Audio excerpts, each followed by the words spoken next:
अस्सलाम वालेकुम वरहमतुल्लाहि वबरकातुहू। आप देख रहे हैं मेरा YouTube digital channel centre news 11। मैं हूं आपका मेज़बान मुनीर अहमद। प्रोग्राम वही सच कड़वा होता है मुनीर अहमद के साथ। नए देखने वालों से दरख्वास्त हमारे चैनल को सब्सक्राइब करें, लाइक करें। वीडियो अगर आपको पसंद हो, चैनल अगर आपको अच्छा लगता हो तो अपने दोस्तों के सोशल मीडिया लिंक पर ज़रूर शेयर कीजिएगा। अपने ख्यालात का इजहार, अपनी आरा मुझे कमेंट्स के ज़रिए ज़रूर दीजिए। मैं लाइव जवाब देता हूँ और अगर कमेंट्स अच्छे नहीं होते तो मैं जवाब बिल्कुल नहीं दूंगा, लेकिन मैं तल्ख मैसेजेस का भी जवाब देता हूँ। मुझे इससे कोई सरोकार नहीं है कोई किस तंजीम से मुझे मैसेज कर रहा है, कोई किस तंजीम का हमदर्द है। मेरे लिए सारी तंजीमें काबिल एहतराम हैं जो पाकिस्तान के डोमेन में काम करती हैं, जो पाकिस्तान के इदारों की इज़्ज़त करती हैं। प्रोग्राम का आगाज़ करते हैं। प्रोग्राम के मौजू हैं आज हमारे बड़े मुख्तसर हैं। सिंध में ऑपरेशन 2025 की इतलात, असल हकाइक क्या हैं। बानी MKM के बाद बानी PTI के बैनर लगना शुरू हो गए। सिस्टम कामयाब क्यों है और नाकाम कैसे होगा, इस पर बात करेंगे। और आखिर में एक ऐसे नौजवान का हम आपको मैसेज सुनाएंगे जिसने अपने पाकिस्तान के आवाम के लिए मैसेज दिया है और उसके मैसेज में क्या कुछ छुपा है वो भी हम आपको बताएंगे प्रोग्राम के आखिर में। वीडियो को स्किप बिल्कुल नहीं कीजिएगा, कंटिन्यू देखिएगा। प्रोग्राम का आगाज़ करते हैं अल्लाह के बाबरकत नाम से। सिंध में 2025 के ऑपरेशन की इतलात है। इस ऑपरेशन को बहुत से यूट्यूबर्स, बहुत से साफ़ी, हमारे सीनियर साफ़ी अल्ताफ़ हुसैन से जोड़ रहे हैं। अच्छा देखें, ये स्टेट एक मुल्क जो होते हैं इसमें ये नाम दे दी जाते हैं ऑपरेशन के, और उसके हालांकि ऐसा मसला नहीं है। जब कोई चीज़ बढ़ जाती है तो उसके खिलाफ एक्शन लेना पड़ता है, तो उसको हम ऑपरेशन का नाम दे देते हैं। देखिए, इस वक्त सिंध में अमन व अमान की सूरत हाल देखा जाए तो बहुत बेहतर है। ठीक है, सिटी कराची बड़ा है, शहर है, तो स्ट्रीट क्राइम की वारदातों में ज़ाहिर उसी हद से जो है वो यहाँ पर जो है वो वारदातें होती हैं। और पुलिस अपना काम कर रही है, फौज रेंजर्स अपना काम कर रही है, लेकिन शहर में कोई चेक एंड बैलेंस नहीं है। गैर मुकामियों के आने का, उनके जाने का, उनके रुकने का, उनके कारोबार करने का, और कारोबार करके वो रकम कहाँ जा रही है इसका, तो ज़ाहिर है शहर में ये मामला खड़े हुए हैं। देखिए, जब पाकिस्तान तहरीक इंसाफ की गवर्नमेंट आई तो मैंने उस वक्त कहा था कि ये वो गवर्नमेंट है जो पहली बार आई है और इमरान खान पहली बार वज़ीर-ए-आज़म बने हैं। तो हर सूबे में जो गवर्नमेंटें पहले आई हैं उनके मामलात रहे हैं। तो आप वफाक में एक ऐसा इदारा बनाएं कि अगर सिंध में या पंजाब में या किसी भी सूबे में अगर सूबाई गवर्नमेंट कोई काम नहीं करती है तो वफाक में उसकी इतला दी जाए और वफाक का वो इदारा उस काम को मॉनिटर करे और वहाँ अगर करप्शन है तो उसको ख़त्म करे। मैंने लिखा भी था अपने अखबार सेंट्रल न्यूज़ के सच कड़वा होता है में, और अपने किसी प्रोग्राम में मैंने बोला भी था। फिर 2 महीने 1.5 महीने से मैं मुख्तलिफ व्लॉग के ज़रिए चीफ ऑफ आर्मी स्टाफ से भी बहुत बार अपील कर चुका हूँ कि खुदारा सिंध में बिलखुसूस जो है वो आप तवज्जो दें। सिंध में करप्शन बहुत बढ़ गई है, सिंध में तमाम इदारे बेलगाम हो गए हैं।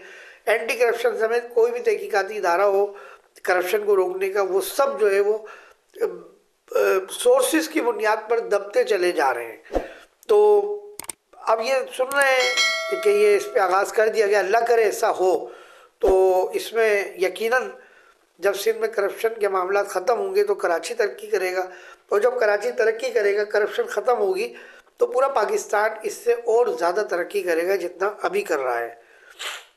बानी MKM के बाद बानी PTI के बैनर लगना शुरू हो गए जी। 8 फरवरी को योम सिया के हवाले से दिन मनाए जा रहे हैं PTI के कारकुनों की जानिब से बानी PTI की हिदायत पर।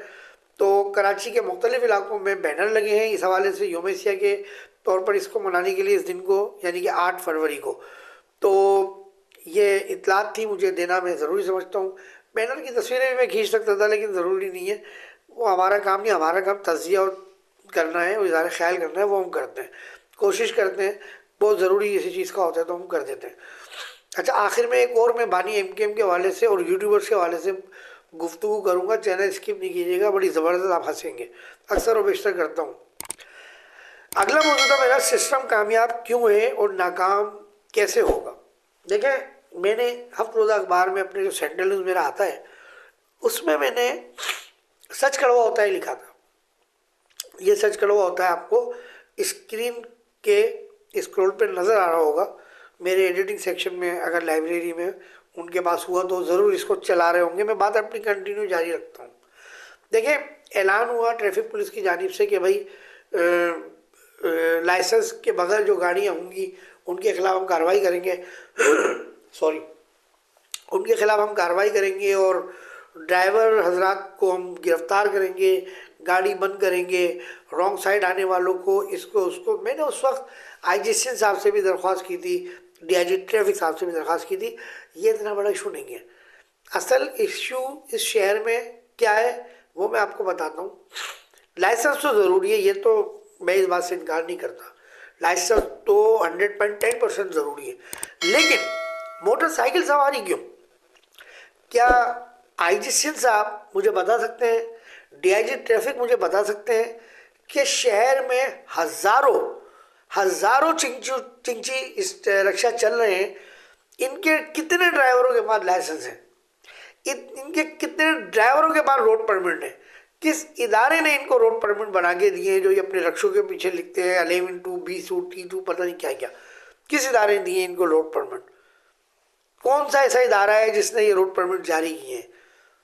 आप मालूम करें, साजगार, रोजगार, कौन कौन सी कंपनियां ये प्रोडक्ट बना रही हैं ऑटो की, रिक्शा की, चिंची की, वहाँ आप मालूम करें। नहीं तो हम मालूम करेंगे इंशाल्लाह ताला कि उन्होंने 2024 में कितने रिक्शे बनाए, मार्केट में दिए, और फिर आप एक्साइज डिपार्टमेंट में मालूम करेंगे कितने रिक्शे रजिस्टर हुए। सारी हकीकत सामने आ जाएगी। फिर आप मालूम करें जहाँ व्हीकल डिपार्टमेंट है, जहाँ से सालाना एनओसी मिलती है फिटनेस की, कितने चिंची रिक्शों ने फिटनेस सर्टिफिकेट है। देखिए, जो असल काम है ना शहर में करने का, मैं वो आपको बता रहा हूँ। आईजी सिंह साहब, डीआईजी ट्रैफिक साहब, सुन लें, आपसे मैं मौदमाना गुजारिश कर रहा हूँ, छोड़ दें मोटरसाइकिल सवारों को, पकड़े आप चिंची वालों को जो शहर में पूरा इन्होंने निज़ाम धर्म भरम किया हुआ है। मेरे एक रिपोर्टर ने मुझे वीडियो भेजी है और मेरे व्हाट्सएप के रिपोर्टर है ये वकार साहब ने, वकार साहब की रिपोर्टर है, मिलीनियम माल की है जो है ये दे रहे हैं वीडियो मुझे बना के, या आप देख रहे होंगे इस वक्त, मिलीनियम माल है। और ये रिक्शों की आप देखें, चिंची रिक्शे किस तरह इन्होंने पूरा रोड जाम किया हुआ है। लियाकताबाद के हवाले से मैं आपको दिखा चुका हूँ, करीमाबाद के हवाले से मैं पिछली के वीडियो में आपको दिखा चुका हूँ। ये मिलीनियम माल की वीडियो आपने देख ली होगी, स्क्रॉल पे चली है ये भी। अब बात कहने की ये, जो बेसिक काम है आप वो करें ना डीआईजी ट्रैफिक साहब, आईजी सिंह साहब। डंपर, मैंने के डंपर को रोका, मैंने लियाकताबाद में एक डंपर को रोका, शायद अगर उसकी वीडियो हो तो मैं अपने कैमरामैन को बोलूँगा कि ये वीडियो दिखाएं, अगर ये वीडियो हो तो इसको जो है चलाएं। मैं आपसे फिर बात करता हूँ, आप ये वीडियो देखें। मैं इस वक्त मौजूद हूँ लियाकताबाद डाकखाने। ये मेरे सामने से एसपी ऑफिस है, डीएसपी ऑफिस है, इसके साथ ही थाना लियाकताबाद है। ये हमने इस ट्रैफिक वार्डन से जो है इस ट्रक को रुकवाया। ये बाकायदा पूरा डंपर है और इसका नंबर है TKT 620। इसको रुकवा के हमने इसको पाबंद किया कि इसको ये बंद करो इसको, क्योंकि यहाँ एक एक्सीडेंट हुआ है 2 दिन पहले भी और 1 दिन पहले भी, और उसमें बाकायदा नौजवान हलाक हुए थे। तो ट्रैफिक वार्डन जो है वो ज़ाहिर अपनी चाय पानी कहानी कर रहा था, लेकिन हमने उसको कहा इसको आप बंद करवाओ। जाते हैं चेक करते हैं अभी वो किस पोजीशन में है। इसको बंद नहीं करना, कैमरे को बंद नहीं करना।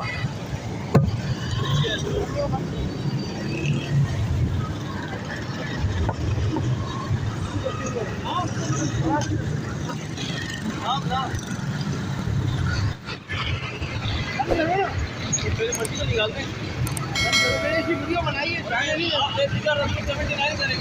देखो गाड़ी वाले को रोकता, आप लोग सब कुछ करते, हम नहीं बोलता आपसे, आप करो, लेकिन इसको जाने नहीं देना। आप जाने देंगे तो 79 करेंगे, पहले पर्ची निकालेंगे, उसके बाद काम करेंगे।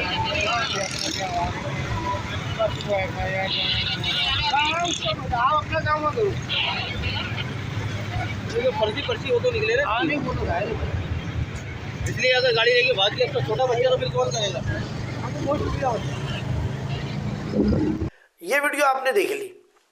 ये लियाकताबाद एसपी डीएसपी ऑफिस के सामने कट पर डंपर, ट्रैफिक पुलिस वाले इसको छोड़ लेते। बाय गॉड मैं आपको सच बता रहा हूँ, इसको छोड़ लेते। मैंने इसकी वीडियो बनवाई, मैंने उनको पाबंद किया कि इसको आपने छोड़ना नहीं है। मैं इसको थाने के बाहर खड़ा हुआ देखूंगा, इसके खिलाफ कार्रवाई होनी चाहिए कि इस टाइम कैसे आ रहा है, इसकी टाइमिंग नहीं है। अभी 2 दिन पहले हादसा हुआ है लियाकताबाद में, 2 हादसे हुए हैं गुज़िश्ता महीने। एक साथ आगे पीछे, एक सुपर मार्केट की तरफ हुआ था, एक लियाकताबाद की तरफ हुआ था, और दोनों नौजवान बेचारे, शायद एक हलाक हुआ था और एक शायद बहुत शदीद जख्मी हो गया था, उसकी टांग पूरी कुचल गई थी। तो मैंने कहा कि डंपर छूटना नहीं चाहिए, लेकिन 2 घंटे बाद आता हूँ तो डंपर गायब हो जाता है। और वो मैंने पुलिस वाले से पूछा, बोला भाई हमने तो थाने में दे दिया था, अब थाने से डंपर क्यों छोड़ा गया हमें नहीं पता, ये हमारा काम नहीं है। क्या कहूँगा मैं इसके बाद? मेरे पास इतने इख्तियार नहीं है कि मैं SHO से जाके लड़ूँ। SHO लियाकताबाद को बेचारे को मैं वैसे इतना तंग करता रहता हूँ, कभी वो उनके मोबाइल वाले पैसे मांगते फिरते हैं इधर उधर से, तो मैं उनको फ़ोन करता हूँ, कभी वो डाकखाने से वो आज तक हीरोइन बेचने और आइस बेचने वाले ख़त्म ही नहीं कर पा रहे हैं SHO लियाकताबाद साहब। मैं आए दिन उनको उसके लिए फ़ोन करता रहता हूँ, मैं किस किस के लिए उनको फ़ोन करूँ? तो मेरे पास तो वो इख्तियारात नहीं है। एक सहाफ़ी की जो सलाहियत है, जो काम है, वो तो निशानदेही करना है। तो SHO लियाकताबाद राशिद साहब वैसे ही मुझसे बहुत परेशान है। खैर, तो बात ये हो रही थी कि मैंने अपने अखबार में भी जो नक्शा छापा था, अपना असर खड़ा होता है, तो वो मैं आपको बता रहा था। देखें, सिस्टम कामयाब क्यों और ख़त्म क्यों हुआ। अब लाइसेंस बनाने की बात आ गई, बड़ा अच्छा तरीका है, आपने बुकिंग कर ली, ऑनलाइन लाइसेंस बनाने चले गए। अब आपको 2 टेस्टों पे 2 टेस्ट होते हैं, उसमें आपको वो लाजमी फेल कर देंगे। एक बिठा के मिरर टेस्ट होता है शीशे पे, उसमें आपसे ABCD पूछते हैं, वो उन्होंने ABCD पे कलर किया हुआ है, ग्रीन कलर रेड कलर किया, वो सही नज़र आता ही नहीं है, आप चेक कर लें। नाजमाबाद की बात कर रहा हूँ, बाकियों का मुझे नहीं पता। इसी तरह मुझे ये बताएं कहाँ हमारी ट्रेनिंग होती है। कहीं स्कूलों की बुक में ये लिखा हुआ है, प्रिंट हुए हुए हैं किसी जगह पे, कहीं बैनर आविदा हुए हुए हैं कि भाई ये ट्रैफिक के ये निशानात हैं, ये आप और से देखें। भाई हम ड्राइविंग लाइसेंस बनाने जाते हैं तो अचानक वो लाइसेंस मिराज में वो निशान दिखाते हैं कि भाई टेस्ट दो इसके, ये कहेंगे हम, हमें क्या पता, पहली बार तो हम ड्राइविंग बनवाने जा रहे हैं लाइसेंस, ऐसा तो कुछ नहीं होता। आप जो लाइसेंस होता है जिसको हम लर्निंग लाइसेंस कहते हैं, जब हम लर्निंग लाइसेंस बनाते हैं वो हमें तब भी कोई ब्रोशर नहीं देते, बुक नहीं देते। जब लर्निंग लाइसेंस हम बनवा रहे हैं तो ट्रैफिक पुलिस जो लाइसेंस डिपार्टमेंट है उसका एक फ़र्ज़ है कि वो हमें किताबचा दें कि भाई ये उसूल है, ट्रैफिक के कवानीन है, अब आप इसको पाबंद करें, इसको देखें। जब लाइसेंस आप बनवाने आएंगे परमिट, तो आपसे इसमें से सवाल पूछे जाएंगे। किसी ने नहीं करा, कभी नहीं कहा, क्यों नहीं कहा? पैसे बचाते हैं आप, प्रिंटिंग बुक नहीं बनवा सकते हमारे लिए, लोगों के लिए, तो जाहिर है आप फेल कर देते हैं। जब लाइसेंस नहीं बनेगा फिर आप रोड पे आपके जो जवान खड़े हुए हैं, अफसरान खड़े हैं, वो पैसे लेते हैं। ये तो हो गया ट्रैफिक पुलिस का सिस्टम। अब हम आ जाते हैं सिग्नल कंट्रोल अथॉरिटी में, बड़ा अहम शोबा है, कराची के लिए रीढ़ की हड्डी की हैसियत रखता है, और कंक्रीट का जंगल बनाया हुआ है इन लोगों ने, करप्ट लोगों ने, इन सब ने। और यहाँ ये क्या करते हैं, यहाँ ये मुख्तलिफ जो है एलिगेशन लगाते हैं कि म्यूटेशन नहीं है और ये नहीं है, वो नहीं है, नक्शा पास नहीं होगा, और वही प्लाट बगैर नक्शे के रिश्वत से पैसे लेकर बन जाता है। भाई जब नहीं पास होगा नक्शा तो बने भी नहीं ना वो प्लाट, क्यों बनता है? इसलिए बनता है कि फिर आप रिश्वत ले लेते हैं। यानी जो गवर्नमेंट के पास रेवेन्यू आ रहा था वो आपने एक एलिगेशन लगा के, एक एतराज़ लगा के उसको रिफ्यूज़ कर दिया, बैकडोर से आपने जेब में लाखों रुपया रखिया, और आपने ग्राउंड प्लस 6 और 7 की जो है इमारत खड़ी करने का आपने उसको पर्सनली इजाज़तनामा दे दिया। अब मैं आपको बताता हूँ, एक चीज़ होनी चाहिए, ज़मीन का मालिक कौन है, KDA KMC जो भी है, उसमें ज़मीन का मालिक कौन है? फर्जन मैं हूँ, मेरे नाम कागजात हैं। आप उनको ये बोलें कि भाई फला डिपार्टमेंट से KNOC लेकर आ जाए, जो बोलते हैं ये, जिसको हम कहते हैं फॉरवर्डिंग, KDA से भी मिलती है, KMC से भी मिलती है। अब वो जब फॉरवर्डिंग कराने जाते हैं तो वो बोलते हैं भाई ये इसमें म्यूटेशन नहीं है, वहाँ एक अलग एलिगेशन लग गया। आपने मांगी थी फॉरवर्डिंग, फॉरवर्डिंग वाले कह रहे हैं कि इसमें म्यूटेशन नहीं है। तो भाई नक्शा पास कराने के लिए आप बोले भाई ठीक है, नक्शा पास कराने के लिए हमें चाहिए कन्फर्मेशन, खाली आप हमें सर्टिफिकेट दे दें कि भाई हाँ ये प्लाट इनके नाम है, बस। म्यूटेशन की ज़रूरत जब पेश आएगी उसके बाद, जब वो प्लाट बेच रहा हो, जब वो प्लाट ट्रांसफ़र कर रहा हो, फिर लगाएं आप कि हाँ भाई इसमें म्यूटेशन ज़रूरत, रीढ़ की हड्डी रखती है, हैसियत बैकबोन है, म्यूटेशन चाहिए। नक्शा पास करने के लिए म्यूटेशन की शिक ख़त्म कर देना आप, ताकि आपके पास रेवेन्यू में इजाफा हो, करोड़ों रुपया आएगा आपके पास। मुझे बता दें 2023-2024 तक कितने आपने नक्शे पास किए, 90 गज़ के, 120 गज़ के, 200-240 गज़ के, बताएं कितना रेवेन्यू जनरेट किया। अब्दुल रशीद सोलंकी साहब, इसहाक करोड़ो साहब, शर साहब थे, कितना इन्होंने रेवेन्यू जनरेट किया छोटे प्लाटों में से? नहीं किया। ये सिस्टम है, ये सिस्टम है। इसी तरह सर्टिफिकेट लेना पड़ता है तमाम गाड़ियों का व्हीकल डिपार्टमेंट से, नहीं जाती वहाँ गाड़ियाँ, सिस्टम रोड पे चलता है, रिश्वत ली जाती है, ये सिस्टम है। हेल्थ में आप आ जाए, मैंने लियाकताबाद की कंप्लेन की, जाली क्लिनिक खोल के बैठे हुए हैं, मेडिकल चल रहे हैं बगैर उसके। उन्होंने मुझे डायरेक्ट एप्लीकेशन ली, रिसीव करी और मुझे कहा 1 महीने का टाइम दरकार है, हम 1 महीने में इनके खिलाफ कार्रवाई करेंगे। क्यों 1 महीना, क्यों 1 महीना, क्या वजह है इसकी? भाई मैंने आज एप्लीकेशन दी, 2 दिन में कार्रवाई करो। आपने आके करना क्या है? मैं तो डिपार्टमेंट नहीं हूँ, मैंने तो उनसे पुरफामे के तहत यस नो में जवाब पूछा, उन्होंने जवाब दे दिया, मैंने आके कंप्लेन कर दी। अब आप आए 2 से 3 दिन में, 4 दिन में, 5 दिन में, हफ्ते में, उससे पूछें आप डिपार्टमेंट है कि भाई लाइसेंस लाएं। तब आपके पास ही लाइसेंस नहीं है तो आपको कहाँ से लाइसेंस देगा? सारी अपनी फॉर्मेलिटीज पूछे, नहीं है उसको सील करो, उसकी FIR कटवाओ। सिस्टम है, यहाँ भी सिस्टम है। इसी तरह हम एक एक करके जब सारे शोबों में जाते हैं तो ये सिस्टम है। अब अगर बात हो रही है सिंध में ऑपरेशन की, अब बात ये हो रही है कि भाई हम मुख्तलिफ तंजीमों से जो है राब्ते किए गए और ऑपरेशन से पहले मुख्तलिफ, भाई ये कोई अल्लाह न करे तंजीमों के खिलाफ तो ऑपरेशन नहीं हो रहा, यह ऑपरेशन तो एक सिस्टम के खिलाफ हो रहा है। तो तंजीमों से राब्ते की तो कोई ज़रूरत ही नहीं है, मैं समझता हूँ। तंजीमों को तो आप बोलते हैं बुला के सियासी जमातों को कि भाई असल में हम सिस्टम के खिलाफ कार्रवाई कर रहे हैं, सिस्टम के खिलाफ हम जो है वो एक्शन ले रहे हैं, कोई भी सियासी जमात इसमें मुदाखलत नहीं करे, जो मुदाखलत करेगी हम उसके खिलाफ भी एक्शन लेंगे। 2 टोक अल्फाज में ये आप बता दें, असेंबली फ्लोर पे बताएं ना आप, ताकि आवाम को भी पता चले कि आपने असेंबली में ये बात की थी। यह मसला होता गया है, मैं आपको बताता हूँ।